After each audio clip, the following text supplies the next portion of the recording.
Hello नमस्ते सबैजनालाई welcome to math addiction र यो भिडियोमा हामी डिस्कसन गर्नेछौँ नेपाल राष्ट्र ब्याङ्कको objectives, functions, duties and rights अथवा पावर्सको बारेमा। भिडियो एकदम युजफुल छ, त्यसैले यसलाई एन्डसम्म हेर्नुहोला।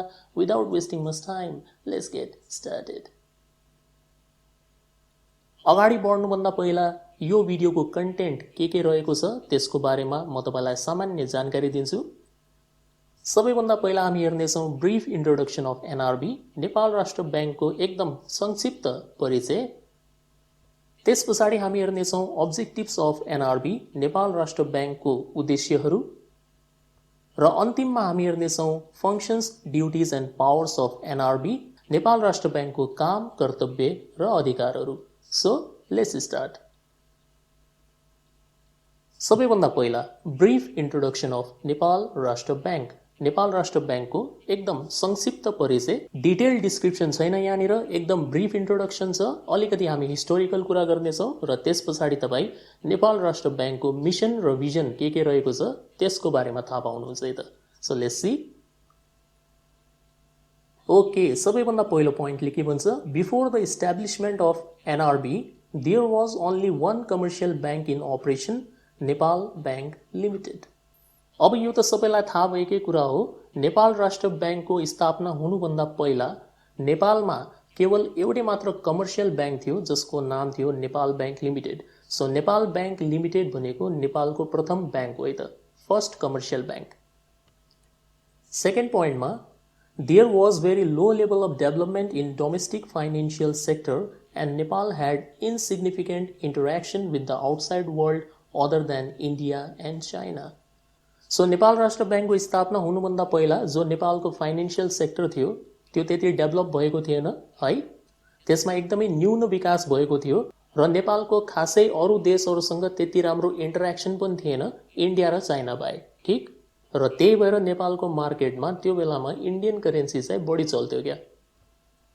थर्डमा, the government accounts were managed by Sadar Muluki खाना which had no significant role in development and oversight of the Nepalese financial sector। त्यो बेलामा नेपाल राष्ट्र ब्याङ्कको स्थापना हुनुभन्दा पूर्व जुन तपाईको गभर्मेन्ट एकाउन्ट्सहरू हुन्छन् हैन, सरकारी खाताहरू, त्यो सबै सदर मुलुकी खानाद्वारा म्यानेज गरिन्थ्यो, जसको तपाईको नेपालको फाइनेन्सियल सेक्टरको डेभलपमेन्टमा खासै त्यस्तो महत्त्वपूर्ण भूमिका केही पनि रहेको थिएन। ठिक। फोर्थमा, keeping the situation in view, NRB was established on Baisakh 14, 2013 BS, English date 26th April 1956 AD under the Nepal Rashtra Bank Act 2012. Later on, this act was replaced by Nepal Rashtra Bank Act 2058. So यही समस्याहरू जुन हामीले माथि चर्चा गर्यौं, नेपालमा Indian करेन्सीको flow बेसी हुनु, त्यसै गरेर तपाईको एक्सचेन्ज रेट फ्लक्चुएट हुनु, नेपाल र इन्डियन करेन्सीको एक्सचेन्ज रेट फ्लक्चुएट हुनु, अनि गभर्मेन्ट एकाउन्ट्सहरूलाई राम्रोसँग म्यानेज गर्नको लागि, फाइनेन्सियल सेक्टरको विकास गर्नको लागि विक्रम सम्वत 2013 साल वैशाख 14 गते नेपाल राष्ट्र ब्याङ्कको स्थापना गरियो नेपालमा। कुन एक्ट अन्तर्गत? Nepal Rastra bank act 2012। पछि 2058 सालमा यही एक्टलाई रिप्लेस गरियो नेपाल राष्ट्र ब्याङ्क एक्ट 2058 बाट है त। ओके, नेक्स्ट पोइन्टमा फाउन्डिङ या फर्स्ट गभर्नर थिए मिस्टर हिमालय शमशेर जङ्गबहादुर राणा। सो नेपाल राष्ट्र ब्याङ्कका फर्स्ट गभर्नर को थिए भन्दाखेरि मिस्टर हिमालय शमशेर जङ्गबहादुर राणा। ठिक। नेक्स्टमा, NRB is the central bank of Nepal. एकदम सजिलो, सबलाई थाहा छ, नेपालको केन्द्रीय ब्याङ्कको नाम के हो? नेपाल राष्ट्र ब्याङ्क। ठिक छ। हर देशको आफ्नो एउटा केन्द्रीय ब्याङ्क हुन्छ, सेन्ट्रल ब्याङ्क हुन्छ। इन्डियाको सेन्ट्रल ब्याङ्कको नाम हो RBI, reserve bank of India. त्यसै गरेर तपाईँको नेपालको सेन्ट्रल ब्याङ्कको नाम हो एनआरबी, नेपाल राष्ट्र ब्याङ्क। ठिक। ओके, अब नेपाल राष्ट्र ब्याङ्कको भिजन के रहेको छ? भिजन भन्नाले ड्रिम। लङ टर्ममा अथवा भविष्यमा तपाईँ के कुरा अचिभ गर्न चाहनुहुन्छ या तपाईँ आफूलाई कहाँ देख्नुहुन्छ, त्यो भनेको भिजन हो। सो नेपाल राष्ट्र ब्याङ्कको भिजन के रहेको छ? To become a modern, dynamic, credible and effective central bank. यो नेपाल राष्ट्र ब्याङ्कको भिजन हो। एउटा आधुनिक, परिवर्तनशील, भरपर्दो र इफेक्टिभ सेन्ट्रल ब्याङ्कको रूपमा आफूलाई स्थापित गर्ने। ठिक। त्यसपछि आउँछ यसको मिसन। मिशन भनेको के हो भन्दाखेरि तपाईको पर्पस या तपाईं भन्न सक्नुहुन्छ यो बैंकको अब्जेक्टिभलाई हाइलाइट गर्ने एउटा स्टेटमेन्ट हो। यो मिशनले तपाईको सम्पूर्ण संस्थाको लागि एउटा गाइडलाइनको रूपमा काम गर्छ। सो यहाँनिर के लेखिएको छ, नेपाल राष्ट्र बैंकको mission to maintain macro economic stability through sound and effective monetary foreign exchange and financial sector policies. राम्रो र भरपर्दो मोनिटरी पोलिसी र फरेन एक्सचेन्ज पोलिसीद्वारा देशको इकोनोमिक स्टेबिलिटी मेन्टेन गर्ने। ठीक, नेक्स्टमा छ also referred to as bank of the banks. यो सेन्ट्रल ब्याङ्कलाई अथवा तपाईँको नेपाल राष्ट्र ब्याङ्क भनौँ होइन, नेपालको चर्चा हामी गर्दैछौँ। So Nepal Rastra ब्याङ्कलाई bank of the banks पनि भनिन्छ, ब्याङ्कहरूको पनि ब्याङ्क हो। किन भनिन्छ यसको चर्चा हामी एकछिनपछि गर्नेछौँ। र लास्ट पोइन्टमा the central office of NRB is located at Kathmandu.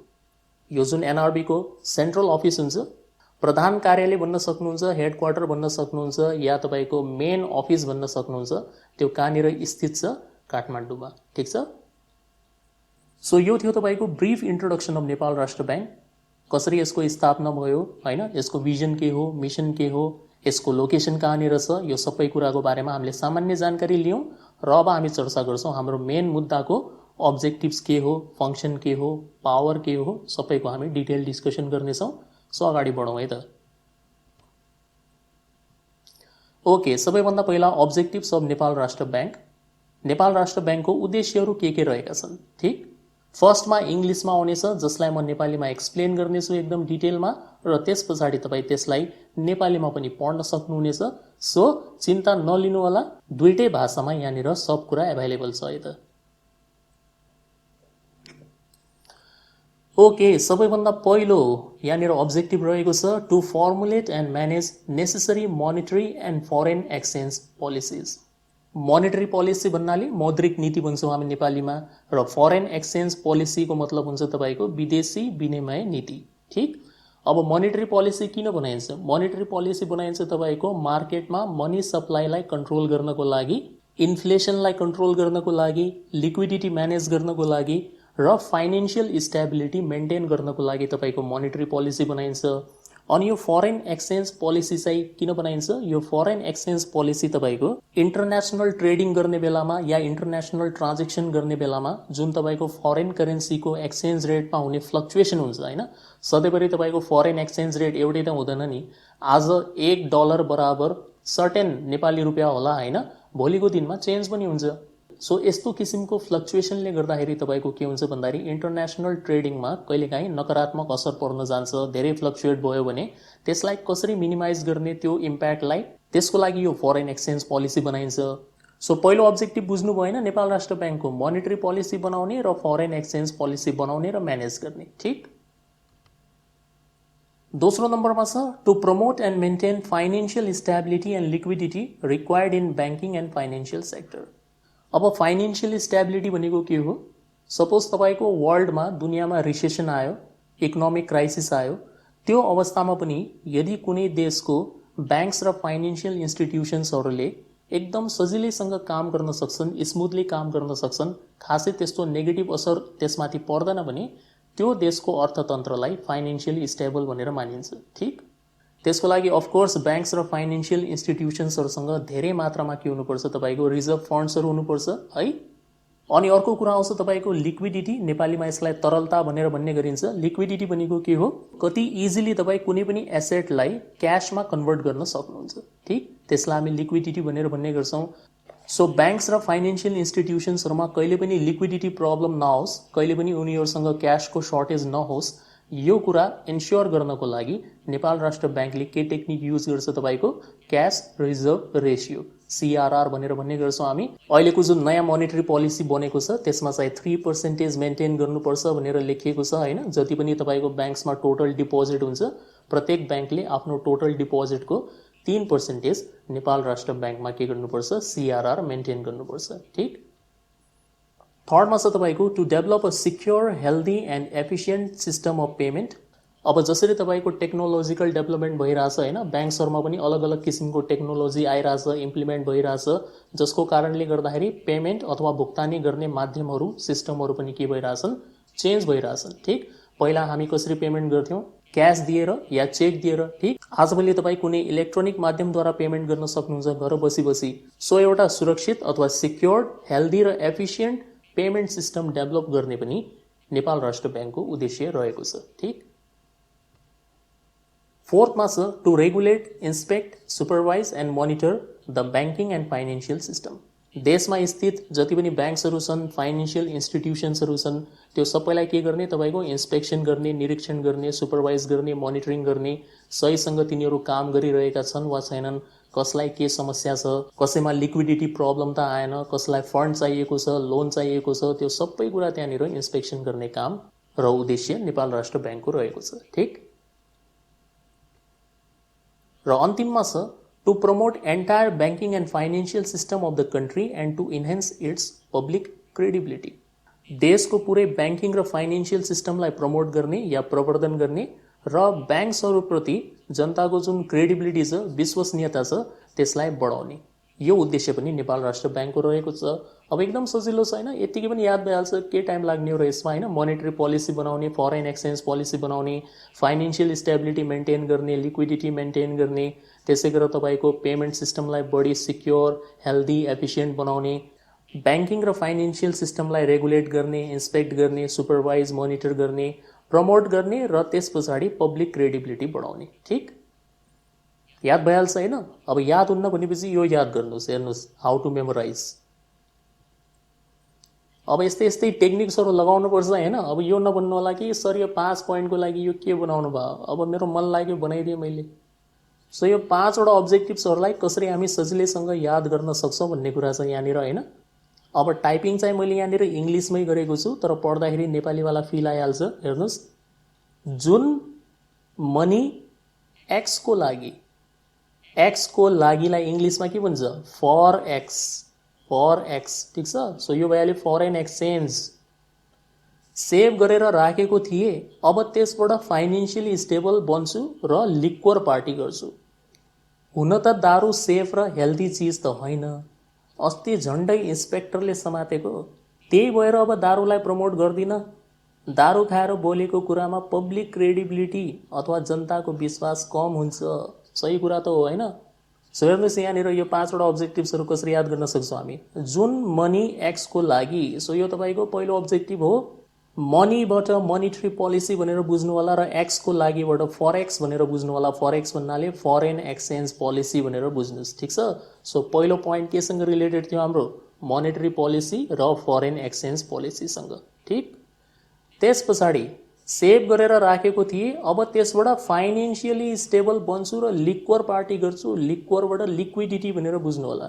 So second point केसँग relation छ हाम्रो, फाइनेन्सियल स्टेबिलिटी र लिक्विडिटीसँग।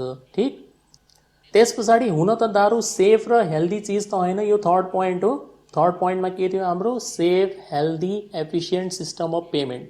ठिक, अब केही शब्दहरू तपाईँलाई याद आयो भने मिलाएर लेख्न सकिन्छ, मैले सबै इन्क्लुड गरेको छैन, जस्ट हिन्ट मात्र हो। सो सेफ, हेल्दी, एफिसियन्ट पेमेन्टसँग रिलेटेड भएको हुनाले यो दुईवटा किवर्ड छन्। अस्ति झन्डै इन्स्पेक्टरले समातेको, इन्स्पेक्टरको इन्स्पेक्ट समात्नुहोस् है। यो इन्स्पेक्टबाट 2-4 वर्डहरू आफै क्रिएट गर्नुहोस्। इन्स्पेक्ट पछि सुपरवाइज, मोनिटर हैन, यो सबै तपाईँको आउनु पर्यो दिमागमा। यो हाम्रो चौथो पोइन्ट हो, इन्स्पेक्ट, सुपरवाइज, मोनिटर गर्ने ब्याङ्क्स र फाइनेन्सियल सिस्टमलाई। र अन्तिममा त्यही भएर अब दारूलाई प्रमोट गर्दिन, दारू खाएर बोलेको कुरामा पब्लिक क्रेडिबिलिटी कम हुन्छ। Promote public credibility. So last पोइन्टमा के थियो हाम्रो, प्रमोट गर्ने कसलाई, अभियसली ब्याङ्किङ र फाइनेन्सियल सिस्टमलाई प्रमोट गर्ने या प्रवर्धन गर्ने र त्यसको साथसाथै पब्लिक क्रेडिबिलिटीलाई इन्हान्स गर्ने। ठिक छ, याद भयो कि भएन, भयो होइन, एकचोटि अझ पढ्नु होला, मजाले याद हुन्छ। ठिक, ओके, अब यही कुरा तपाईँ नेपालीमा पढ्न सक्नुहुन्छ। नेपाल राष्ट्र ब्याङ्कका उद्देश्यहरू पर्फेक्ट ट्रान्सलेसन छ यहाँनिर है। पढ्नु होला, स्क्रिन रोकेर पढ्नु होला, नोट बनाउनु छ भने नोट पनि बनाउनु होला, केही छैन, बुझेपछि तपाईँ आरामले मिलाएर लेख्न सक्नुहुन्छ। ठिक, ओके, अब हामी चर्चा गर्छौँ functions, duties and powers of Nepal Rastra bank. Nepal Rastra ब्याङ्कको काम, कर्तव्य र अधिकारहरू के रहेका छन्। So let's see. So first पोइन्टमा छ यहाँनिर, issue notes and coins and circulate them in the economy. Note जारी गर्ने र कोइन्सहरू जारी गर्ने। अब यो नोट्सहरू छाप्नको लागि तपाईँको नेपाल राष्ट्र ब्याङ्कले टेन्डर आह्वान गर्छ, ठिक छ, कि हामीलाई यति मूल्य बराबरको नोट छाप्नुपर्ने छ। त्यस पछाडि तपाईँको विदेशी जुन नोट छाप्ने कम्पनीहरू हुन्छन् तिनले त्यो टेन्डर भर्छन् अनि जसले टेन्डर पाउँछ उसले नै तपाईँको नोट छाप्ने हो। अब नेपालको नोटहरू अलग अलग ठाउँमा छापिन्छ, जस्तै तपाईँको इङ्ल्यान्डमा छापिन्छ, जर्मनीमा छापिन्छ है। अनि जुन यो सिक्का छ त्यो सिक्का छाप्ने काम चाहिँ चाइनामा हुन्छ, ठिक। सेकेन्डमा छ हाम्रो formulate and implement monetary policy to maintain price stability.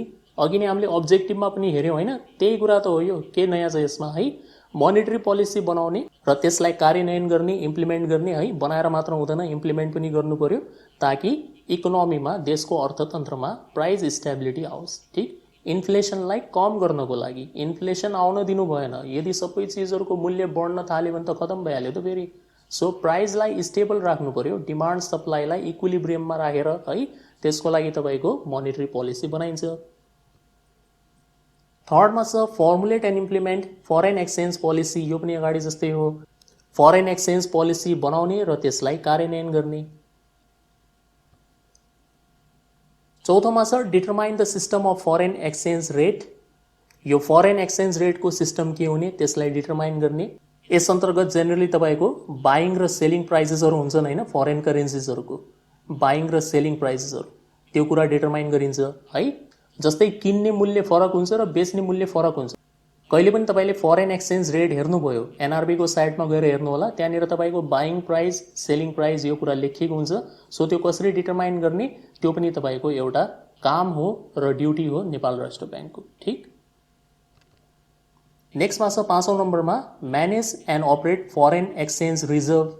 यो फरेन एक्सचेन्ज रिजर्भ भनेको के हो, कुनै पनि देशको सेन्ट्रल ब्याङ्कले रिजर्भ गरेर राखेको फरेन करेन्सी या फरेन एसेट्सहरू, ठिक छ। जस्तै गोल्ड पनि हुनसक्छ, ट्रेजरी बिल्सहरू पनि हुनसक्छ। यो सबैलाई हामी फरेन एक्सचेन्ज रिजर्भ भनेर भन्ने गर्छौँ। नेपाल राष्ट्र ब्याङ्कले चाहिँ तपाईँको म्याक्सिमम डलर र अमेरिकन गोल्डलाई फरेन एक्सचेन्ज रिजर्भको रूपमा राखेको हुन्छ। अब यो कुन बेला काम लाग्छ यो फरेन एक्सचेन्ज रिजर्भ? यो स्पेसली तपाईँको ग्लोबल इकोनोमिक क्राइसिसको बेलामा यदि हामीले गुड्सहरू इम्पोर्ट गर्नु पर्यो, बाहिरबाट आयात गर्नु पर्यो भने त्यो बेलामा काम लाग्छ यो। किनभने जब तपाईँ सामान बाहिरबाट आयात गर्नुहुन्छ, इम्पोर्ट गर्नुहुन्छ, तिनीहरूलाई भुक्तानी कसमा गरिन्छ? उनको आफ्नो करेन्सीमा गर्नु पर्यो या त कुनै एउटा यस्तो करेन्सीमा गर्नु पर्यो जो ग्लोबली एक्सेप्टेड हुन्छ, मतलब दुनियाँभरमा चल्ने करेन्सी। नेपालले डलरमा तपाईँको भुक्तानी गर्छ।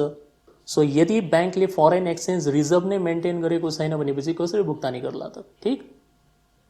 सो यस्तै क्राइसिसको समयमा चाहिन्छ यो फरेन एक्सचेन्ज रिजर्भ भन्ने कुरा।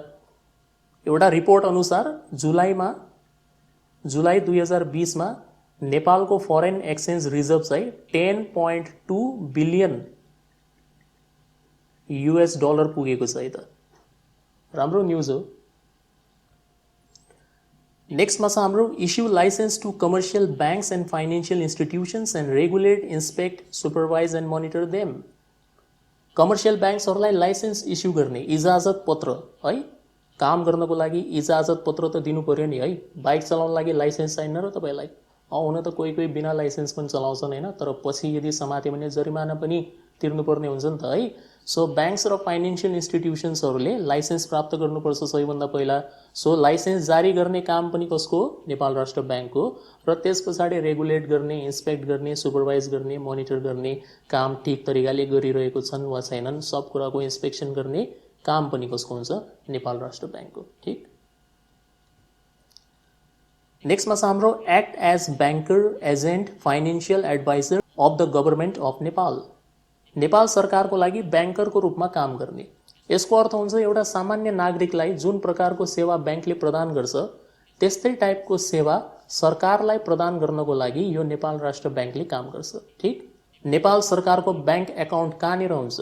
नेपाल राष्ट्र ब्याङ्कमा हुन्छ, अरू कुनै ब्याङ्कमा हुँदैन है त, यो कुरा ख्याल राख्नु होला।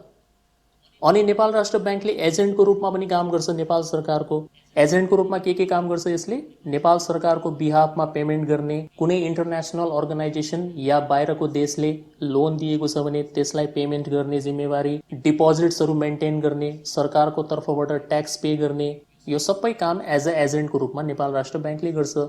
र फाइनेन्सियल एडभाइजर, अब एडभाइजरको काम के हो? एडभाइस दिने, कसरी देशको इकोनोमिक कन्डिसनलाई राम्रो बनाउन सकिन्छ, फाइनेन्शियल स्टेबिलिटी कसरी ल्याउन सकिन्छ, त्यसको बारेमा नेपाल सरकारलाई एडभाइस दिने काम पनि नेपाल राष्ट्र ब्याङ्कले गर्छ। ठीक, नेक्स्टमा छ act as the banker to other banks and the lender of the last resort. अघि नै मैले तपाईँलाई एउटा कुरा भनेको थिएँ, नेपाल राष्ट्र ब्याङ्क भनेको के हो, ब्याङ्क अफ द ब्याङ्क्स। अब यहाँनिर त्यही कुराको एक्सप्लेनेसन चलिरहेछ। नेपाल राष्ट्र ब्याङ्कले तपाईँको अरू ब्याङ्क्सहरूको लागि ब्याङ्करको रूपमा काम गर्छ। जति पनि तपाईँको ब्याङ्क्सहरू हुन्छन् त्यो सबैको एकाउन्ट नेपाल राष्ट्र ब्याङ्कमा मेन्टेन हुन्छ। ठीक, जसको कारणले गर्दाखेरि inter bank payments, cheque clearance जस्ता कुराहरू इजिली गर्न सकिन्छ। जस्तै पहिला के हुन्थ्यो भन्दाखेरि यदि तपाईँसँग मेगा ब्याङ्कको चेक छ भने तपाईँले त्यसलाई साट्नको लागि मेगा ब्याङ्कमै जानु पर्थ्यो, नबिल ब्याङ्कमा गएर त हुन्थेन, त्यो साटिन्थेन। तर आजभोलि के भएको छ भन्दाखेरि तपाईँ जुनसुकै ब्याङ्कको चेक लगेर जुनसुकै ब्याङ्कमा जान सक्नुहुन्छ। फरक यति मात्र हो कि तपाईँको पैसा तुरन्तै डिपोजिट चाहिँ हुँदैन होइन, अलिकति समय लाग्छ त्यहाँनिर 24 घण्टाको, किनभने नेपाल राष्ट्र ब्याङ्कले त्यो चेक क्लियरेन्स गर्नुपर्ने हुन्छ। र यसको साथसाथै प्रत्येक ब्याङ्कले आफ्नो टोटल डिपोजिट्सको 3%, लास्ट इयर चाहिँ तपाईँको 4% थियो है, अहिले चाहिँ तपाईँको घटाएर 3% बनाएको छ। सो टोटल डिपोजिटको 3% नेपाल राष्ट्र ब्याङ्कमा एज क्यास रिजर्भ रेसियोको रूपमा मेन्टेन गर्नुपर्छ। ठीक, ताकि भविष्यमा यदि कुनै पनि ब्याङ्कलाई फन्ड्सहरूको आवश्यकता पर्यो या त्यसमा लिक्विडिटी प्रब्लम आयो भने त्यो ब्याङ्कले नेपाल राष्ट्र ब्याङ्कसँग पैसा बोरो गर्न सक्छ। ठिक छ, अनि यसमा अर्को छ lender of the last resort. यो नेपाल राष्ट्र ब्याङ्कलाई lender of the last resort पनि भनिन्छ। यसको अर्थ के हो, कुनै ब्याङ्क यदि एकदमै फाइनेन्शियल क्राइसिस अथवा फाइनेन्शियल लसमा गइहाल्यो, कतैबाट पनि फन्ड्स आउने या डिपोजिट आउने कुनै पनि सोर्स रहेन अरे, सो त्यो अवस्थामा नेपाल राष्ट्र ब्याङ्कले त्यस्ता ब्याङ्क्सहरूलाई लोन दिन्छ। ठीक, ताकि ब्याङ्क्सहरूको अपरेसनमा कुनै पनि किसिमको रुकावट नहोस्। नेक्स्टमा छ 9 नम्बरमा establish and promote the system of payment clearing and settlement and to regulate these activities. Payment clearing र सेटलमेन्टको सिक्योर्ड सिस्टमलाई प्रमोट गर्ने। नेक्स्टमा छ 10 नम्बरमा control money laundering and combat terrorist financing activities. Money laundering अथवा सम्पत्ति शुद्धिकरण नियन्त्रण गर्ने काम र आतंकवादी गतिविधिहरूका लागि गरिने फाइनेन्सिङलाई नियन्त्रण गर्ने काम पनि नेपाल राष्ट्र ब्याङ्कको हुन्छ। ठीक, र यसमा लास्ट पोइन्ट छ maintain and promote good relations with international financial institutions like world bank, IMF, Asian development bank etcetera. जुन तपाईँको इन्टरनेसनल फाइनेन्शियल इन्स्टिट्युसन्सहरू हुन्छन्, जस्तै वर्ल्ड ब्याङ्क भयो, IMF भयो, ADB भयो, यिनीहरूसँग राम्रो रिलेसन्स बिल्डअप गर्ने काम पनि नेपाल राष्ट्र ब्याङ्कको हुन्छ। ठिक छ, किनभने सहयोगको आवश्यकता जसबाट पनि पर्न सक्छ त। सो यो भयो हाम्रो केही मेन फङ्सन्स, ड्युटिज एन्ड राइट्सको कुराहरू नेपाल राष्ट्र ब्याङ्कको। योभन्दा बाहेक केही एक्स्ट्रा पावर्सहरू पनि हुन्छन् होइन, एक्स्ट्रा राइट्सहरू पनि हुन्छन् नेपाल राष्ट्र ब्याङ्कको। त्यो के हो, जस्तै पहिलो छ take legal action against any bank and financial institution if required. कहिलेकाहीँ हुन्छ होइन, ब्याङ्क्सहरूले भनेको मान्दैनन् या कुनै इलिगल कार्यहरूमा संलग्न भइहाल्छन्, त्यो अवस्थामा त्यस्तो ब्याङ्क या फाइनेन्शियल इन्स्टिट्युसनको विरुद्धमा लिगल एक्सन लिने अधिकार पनि नेपाल राष्ट्र ब्याङ्कलाई हुन्छ है त। सेकेन्डमा छ provide loan to its own employees. Nepal Rastra ब्याङ्कमा काम गर्ने जो कर्मचारी हुन्छ, कुनै पनि लेभलको कर्मचारी, त्यसलाई चाहिँ लोन दिने अधिकार पनि नेपाल राष्ट्र ब्याङ्कलाई हुन्छ। नेपाल राष्ट्र ब्याङ्कले सबैलाई लोन दिँदैन है त। तपाईँलाई लोन दिन्छ नेपाल राष्ट्र ब्याङ्कले? चान्सै भएन। तपाईँलाई यदि लोन चाहियो भने तपाईँ कहाँ जानुहुन्छ? कुनै अर्को कमर्सियल ब्याङ्कमा, जस्तै नबिल ब्याङ्क, एभरेस्ट ब्याङ्क, यिनीहरूमा जानुहुन्छ कि सिधा नेपाल राष्ट्र ब्याङ्कको ढोका तपाईँ खटखटाउनुहुन्छ मलाई लोन चाहियो भनेर?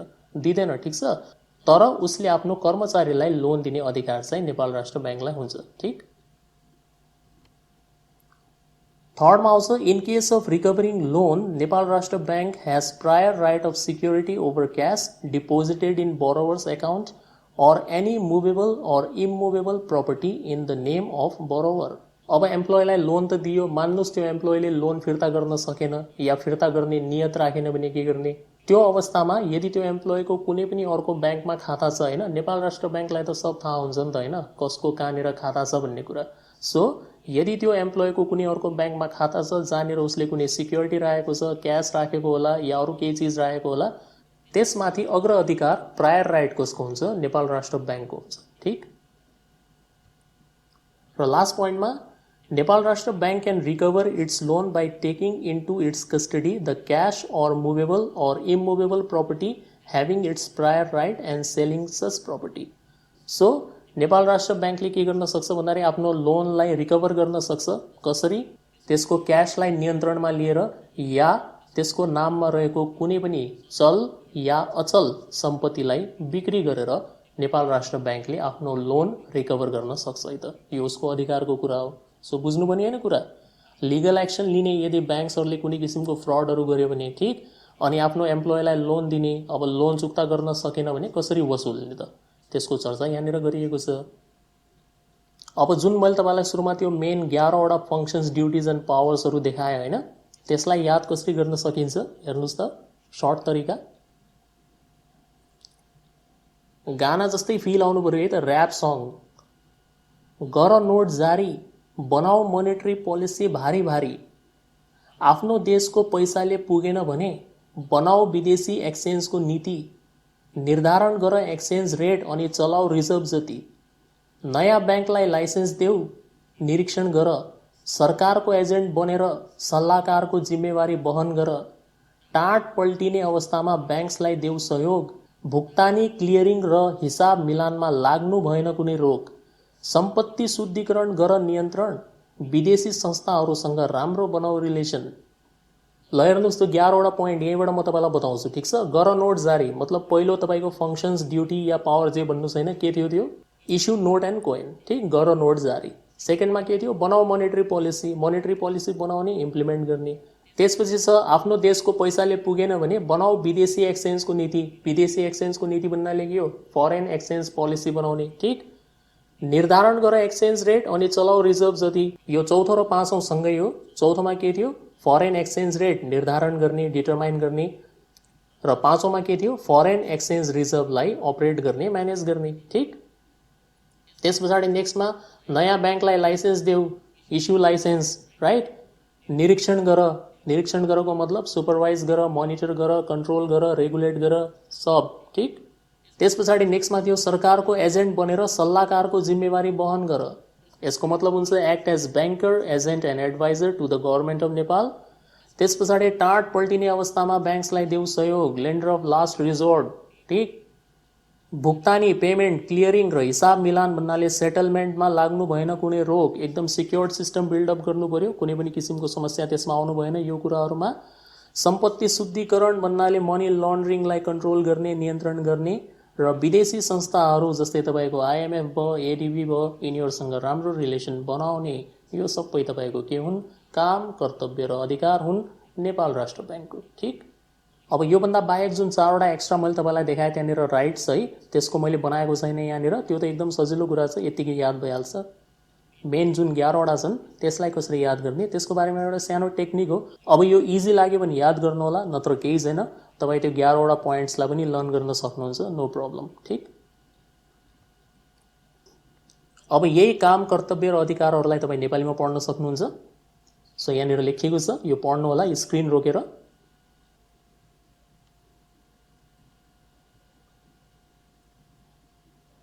Okay, last topic, functions not to be carried out by Nepal Rastra Bank. भर्खर हामीले हेऱ्यौँ नेपाल राष्ट्र ब्याङ्कले गर्ने कामहरू के हुन्. अब हामी हेर्छौँ नेपाल राष्ट्र ब्याङ्कले गर्न नहुने कामहरू के हुन्. ओके, सबसे पहिलो पोइन्टमा except otherwise provided for in this act, providing any loan, accepting any type of deposit or making any type of financial gift.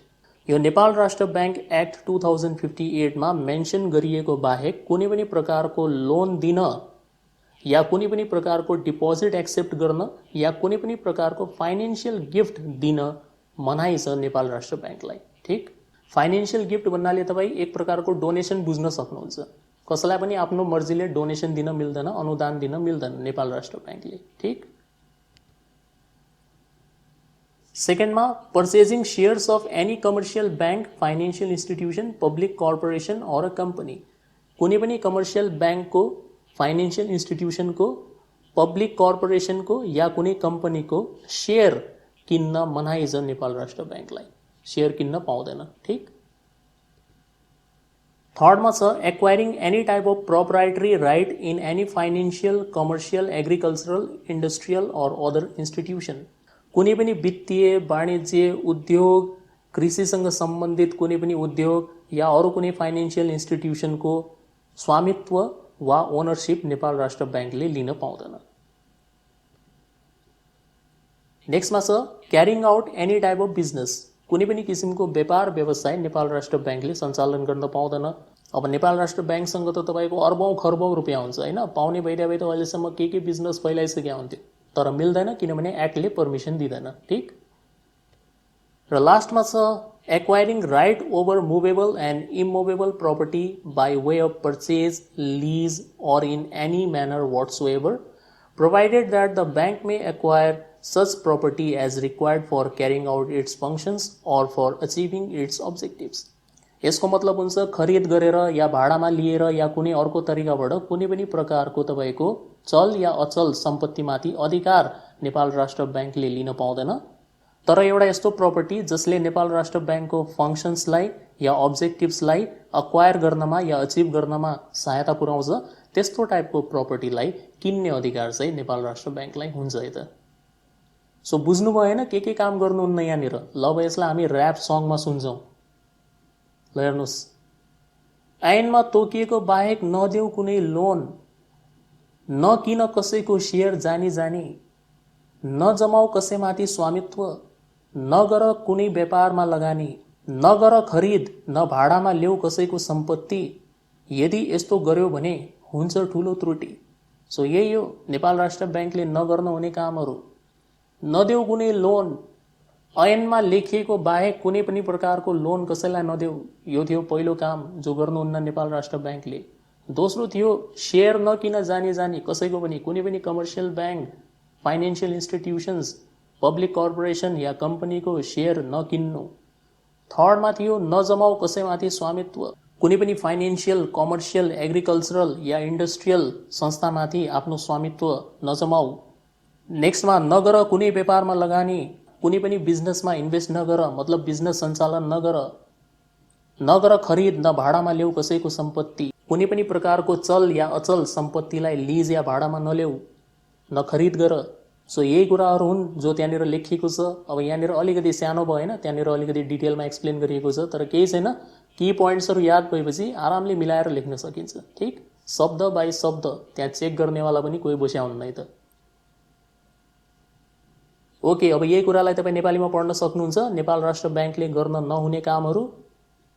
So पढ्नु होला, त्यही कुरा लेखिएको छ, एकदम सजिलो है। ल यसलाई पढ्नु होला राम्रोसँग, बिल्कुल अगाडिकै कुरा लेखिएको छ, नयाँ केही छैन यसमा।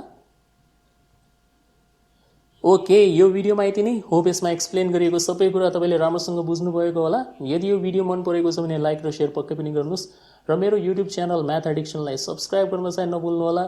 म यस्तै युजफुल भिडियोज लिएर तपाईँको लागि टाइम आउँदै गर्नेछु। अहिलेको लागि बिदा हुन्छु। Thank you for watching the video. See you soon in the next one.